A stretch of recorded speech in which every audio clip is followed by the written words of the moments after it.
All right, everybody. Pretty good, pretty neat. Welcome to a KNOXX We Trust. I'm your host, D Knox. And guess what? Today, before we get into this episode, I want to take you down a little stroll through New York City. So come on, come with me. You're going to enjoy this.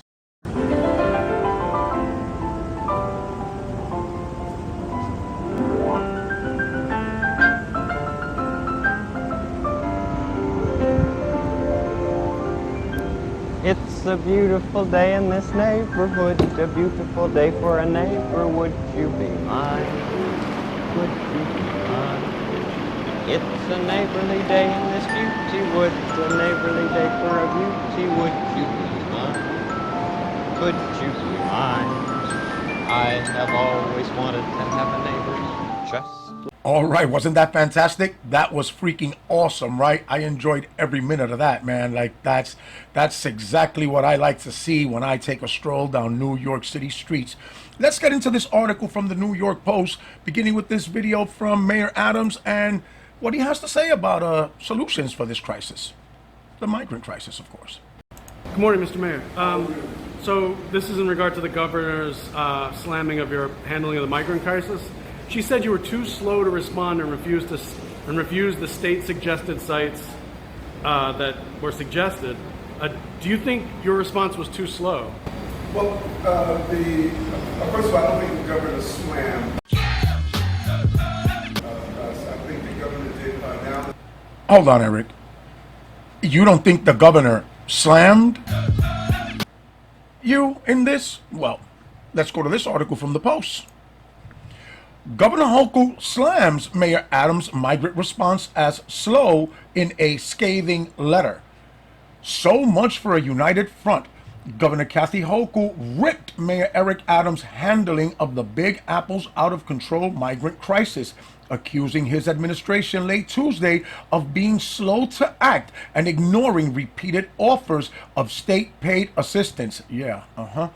The harsh and previously unseen public criticism of the city's migrant response was laid bare in a scathing 12-page letter from Hochul's lawyer Tuesday night in the wake of the mayor's persistent cries for extra state and federal help battling the escalating crisis. The city has not made timely requests for regulatory changes. What regulatory changes you might be asking, right? That's what I would ask. Like the ones that he tried to make to have illegal immigrants be able to squat in your home or in our family member's home. Those kind of regulatory changes weren't made in timely fashion. Maybe. Let's continue.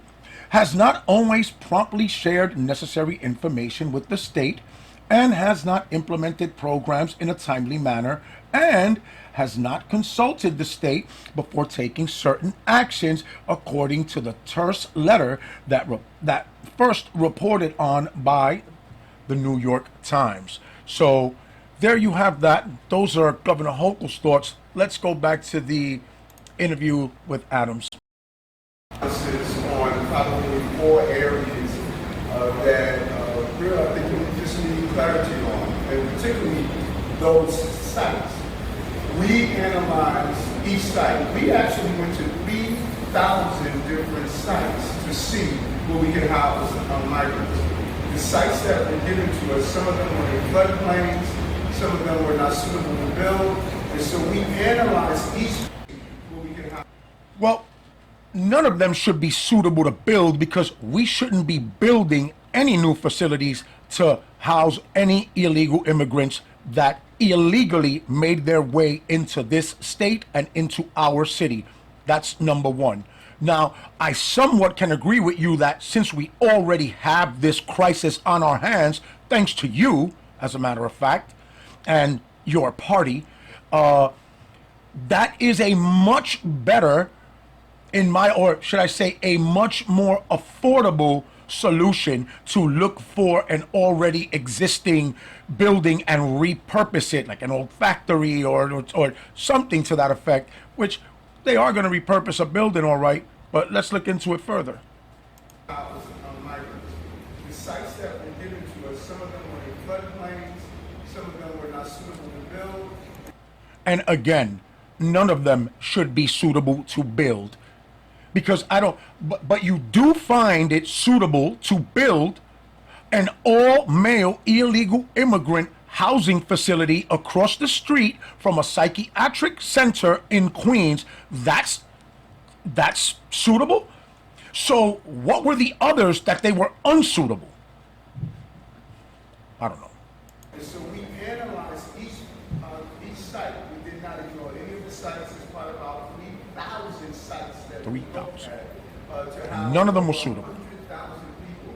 And so we're going to go through the list with the governor's team and show her and her team why the sites they gave us were not suitable to housing migrants. Because the worst thing you could do is house migrants in a floodplain area. Well, the worst thing you could do is actually what you did, and that is allow Texas Governor Abbott to put on a political theatrical spectacle for his constituents at the cost of the suffering of your own. While even receiving any of those buses, they should have all been rerouted when they first started all of this nonsense, because what Abbott did was just it was just showmanship. And probably more nefarious, just spreading these illegal immigrants all throughout the United States of America. That is what was allowed that should have never been allowed. All right? So let's get that straight. Let them continue. And all of a sudden, you have a emergency when you have to move people out of that. You made an emergency. We'll go through this with her and show why we. So you see that, and there you go. So now let's get into the article, because the article itself, the title, NYC wants to house migrants in former jail, once home to notorious who's who's of prisoners. Pretty interesting, right? New York City wants to start housing migrants in the former Manhattan jail that once held notorious inmates John Gotti, Bernie Madoff, and El Chapo, appropriate, before it was shut down after Jeffrey Epstein's suicide. Oh, how magnificent. Big Apple officials flagged its proposal to shelter asylum seekers. I love the way that they play with these semantics. This is a dangerous game. Again, illegal immigrants, invaders. They are not seeking asylum. Again. Anyway. In the now defunct Federal Metropolitan Correctional Center lockup in Lower Manhattan, an August 9th letter to Governor Kathy Hochul's administration. All right. The push comes as Mayor Eric Adams frantically tries to ease pressure on the city's already struggling shelter system as the relentless influx of tens of thousands of migrants continues. Did he not know that we already had a shelter problem before he decided to say that we're a right to shelter state? Ridiculous. In addition to the hotels being rented by the city for housing and various tent cities set up across the 5 boroughs, the letter, written by a senior counsel in the city's law department, identifies several other potential immigrant shelter sites, including the infamous former federal lockup that shuttered in 2021. The federal jail, long accused of being filthy, rodent and bug infested, and suffering from water and sewage leaks, was shuttered after facing fresh scrutiny because of its squalid condition and security lapses that were exposed in the wake of Epstein's 2019 death. All right, so you saw that, you read that, you see what we're dealing with here. Unbelievable, seriously. But all things considered, at the end of the day, repurposing that facility would actually be a good idea, right?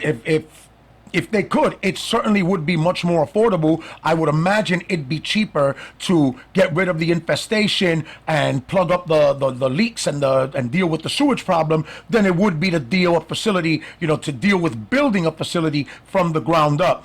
It'll be much cheaper, much easier on the taxpayer dime that we shouldn't be flipping anyway. So what do you guys think, right? You think there's really trouble in paradise over here? Or is this, like I said earlier, just more political theater so that it looks as though they are both fighting for the people and trying to get things done and resolve the issues of the self-imposed problem that they created, right? Because just like Orwell said, the genius of advertising is selling you the solution and the problem, correct? Check this out. Tonight, a battle brewing between New York's governor and the city's mayor over how to handle the crushing migrant crisis. Governor Kathy Hochul's office issuing a harsh 12-page letter Tuesday night, calling out the city's response and what it says is a failure to use state-offered help. The governor calling into New York One this afternoon, explaining the reasoning behind it. The point is, we are here to help, and when we identify areas where we think more can be done, that's what we're doing. And the reason for the letter was simply that a judge told us we had to do that. And the reason for the letter was simply that a judge told us we had to do that. So what does that mean exactly? It's just a legal formality, or, she did it because she was reluctant to do it. It was the courts that obligated her to. What does she mean when she makes a comment like that? You always have to be careful. This is what I say with all of these political figures. Maybe Eric is onto something. Maybe he wasn't being slammed, right? Maybe it's just a formality. That's how she's making it sound here, as though she was under obligation of the court to even have to send them the letter in the first place. So did she find that his administration is truly doing something wrong, or did she just send it out because she had to? Remember, we have to always remain vigilant with these political representatives. They are there to work for and do right by you, not the other way around. They are not there to be worshipped and idolized. They are there to be scrutinized and held accountable for when they drop the ball. That is what they take these positions for, to be public servants. Civil servants. Don't forget that Governor Hochul appealed her court ruling against, she's appealing the court ruling against her unconstitutional isolation and quarantine regulation. And in case you forgot about it, let me remind you, here it is. Here's the regulation. For anyone unfamiliar with this regulation, it allowed the Department of Health to pick and choose which New Yorkers they could lock up or lock down with no proof that you were ever even exposed to, let alone actually sick with a communicable disease. They could have locked you down in your home, or could have removed you from your home and forced you to quarantine in a facility of their choosing. There was no time restriction, so you could have been quarantined for however long they required, days, weeks, months. There's no age restriction, so they could have done this to you, your child, to your grandchild, etc. In the true fashion of a totalitarian regime, they could have told you what you could and could not do while in quarantine. They literally could have controlled your every move. The regulation allowed them to use law enforcement to enforce their orders of isolation or quarantine, which means you could have received a knock at the door from your local police or sheriff telling you that you had to go with them by order of the health department. Furthermore, the regulation had no procedure by which you could be released from quarantine, no way for you to try to negotiate your way out, and it was not COVID-19 specific. There was a laundry list of communicable diseases that could have triggered this nightmare loss of freedom. Diseases such as Lyme, toxic shock syndrome, COVID-19, and so many others. So there you have it. That's why we must always be vigilant with these individuals. When they can try to grab power, the ones that covet it badly, they absolutely will try and acquire it. They will take your liberties from you, and they won't bat an eye. They won't bat an eye to do so. Well, that's all I got for you guys today. Thanks for hanging out with me. Don't forget to like and subscribe. You can follow me at Dean Knox on Twitter. Thank you very much, everyone. Pretty good, pretty neat. One.